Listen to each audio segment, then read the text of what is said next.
The love in a family flows strong and deep, leaving many memories as treasure.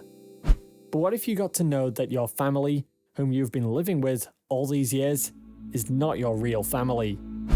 Not everyone is fortunate to get a loving family who love and care for you all the time. Even if you are adopted, if your family regards you as one of their own, you really not need to overthink.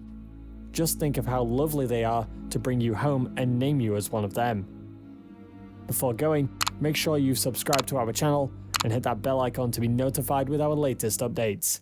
Alice was always curious about her family because of the hidden stories of her father's side. Her mother was also named as Alice, but her side was easier to follow, even without genealogical orders. Her mother had kept a book with her handwritten records of births, deaths, and names of the people born in her family, where Alice could track down information of many of her relatives from the 1500s. Alice's mother was half Irish, half Scottish, and English. As much as she found many information about her mother's family, she could not trace about her father's. Literally, she said, "My dad had nothing. He had no history." Alice only knew that her father, Jim Collins, was a son of immigrants, and later her father had told that his mother passed away when he was just 9 months old. Therefore, he had nothing to remember about his mother. He had 2 older siblings where his father could not make a living for them, so had given them to a Catholic orphanage. Jim always counted his age 1 year more than his actual age, as he could not figure out which year he was really born.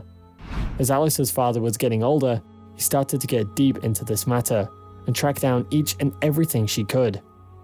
Alice knew that the life in an orphanage must have been so hard for him that even after a few decades, doctors said that Jim must have been malnourished in those days, that his build is so small when considered with the other family members. Jim had left the orphanage when he was just a young teen, where he became a rebel before joining the US Army Corps, where he met Alice's mother. Her father had 2 siblings, a sister who died at her early ages, and a brother whom he lost contact with. Alice said that her father was a devotional Catholic, as she remembers how he made a wicked corned beef on St. Patrick's Day. The only thing Alice did not know was about Jim's parents and where he did come from. Unfortunately, Alice's father, Jim Collins, passed away in 1999, making Alice more and more devastated as she could not tell her father more than anything he just knew. But this death did not stop Alice's project. She became more sensible about the mystery behind him. With some paperwork, Alice could find some more information related to her father's family. She found that Jim was born to a working-class family in the Bronx, New York, and his father, Joseph, was a driver where his mother, Katie, passed away at the age of 32. She also found the orphanage where her father and his siblings grew up. She contacted some of the older sisters in the orphanage and asked for some information relating to her father, but nothing except for the admission and discharge was found out. Years passed and nothing more was found. In the year 2012, DNA home kits became popular, where Alice's mind again started to search the mystery behind her father's family. Alice and her sister Jerry sent their test samples to the factory list and waited for the results. Days passed and their test results came, making them a little bit confused.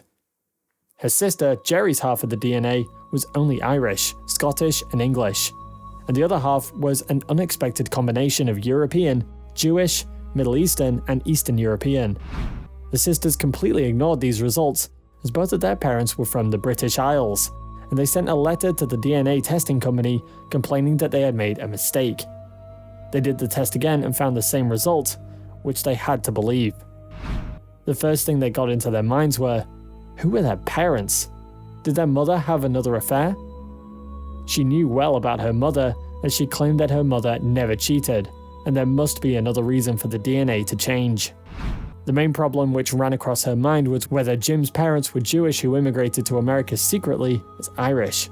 Alice planned well and took DNAs of 2 of her cousins, one from the maternal cousin and the other from the paternal.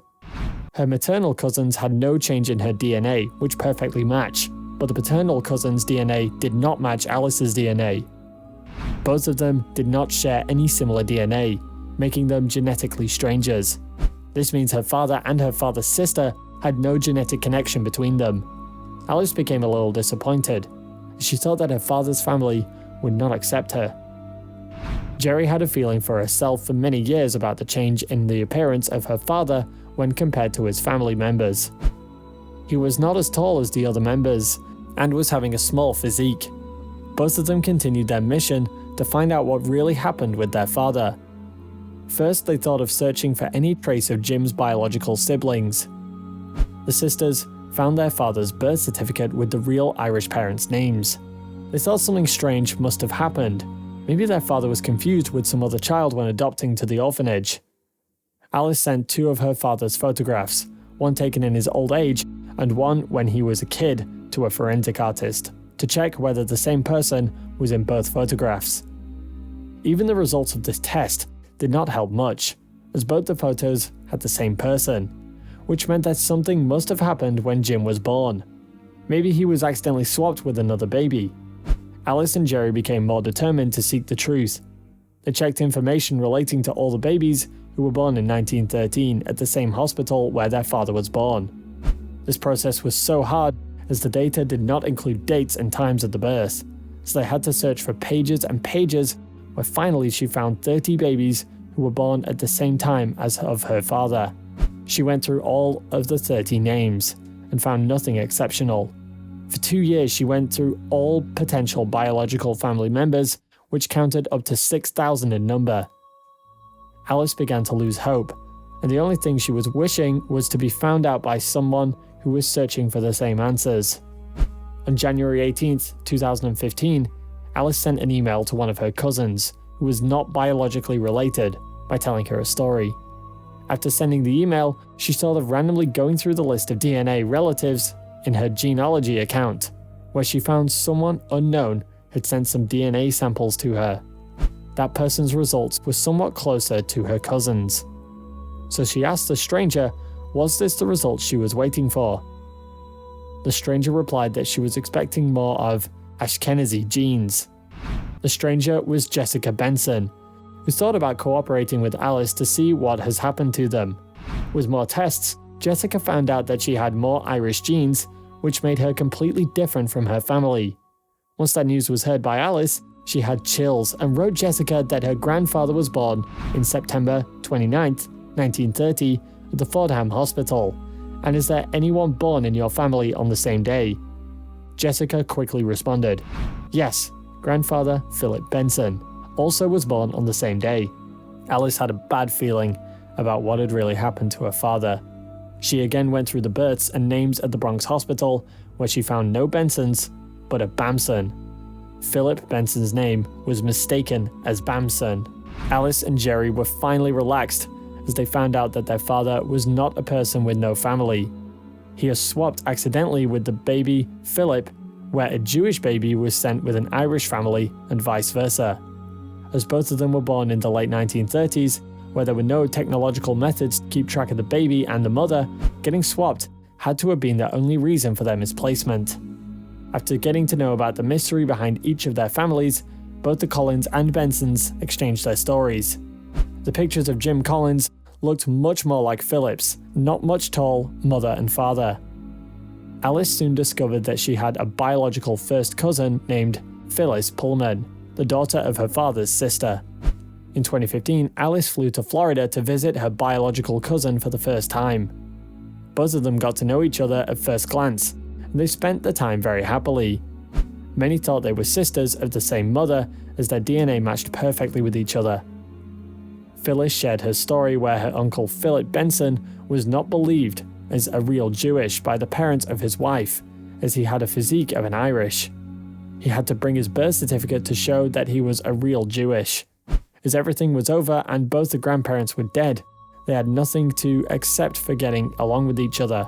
So, both the families became close friends, and they never brought the question of, what if they were not swapped, in front of each other. Alice was so sad that her father had to live poorly in an orphanage with just poor food and clothing. The question what it would be like if he was not swapped and could live with his real biological parents. He would not have suffered, she said. She also said that if this mistake did not take place, there won't be an Alice Collins for you to hear the mysterious story of 2 boys being swapped by a nurse mistakenly. Such stories of babies being accidentally swapped with another was somewhat common in the early days. Without much technological advancement, those days, the child and mother were recognized by the band tied around both of their hands by the nurse in charge. It means that the duty of the nurse was to keep in mind the mother and the baby. The chance of getting a different baby of a different family is high with just that band identification only.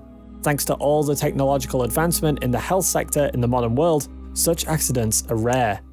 So that's the end of today's video, and hope you've understood and appreciate these stories. Make sure you subscribe to our channel and hit the bell icon to be notified with our latest updates. See you soon in our next video.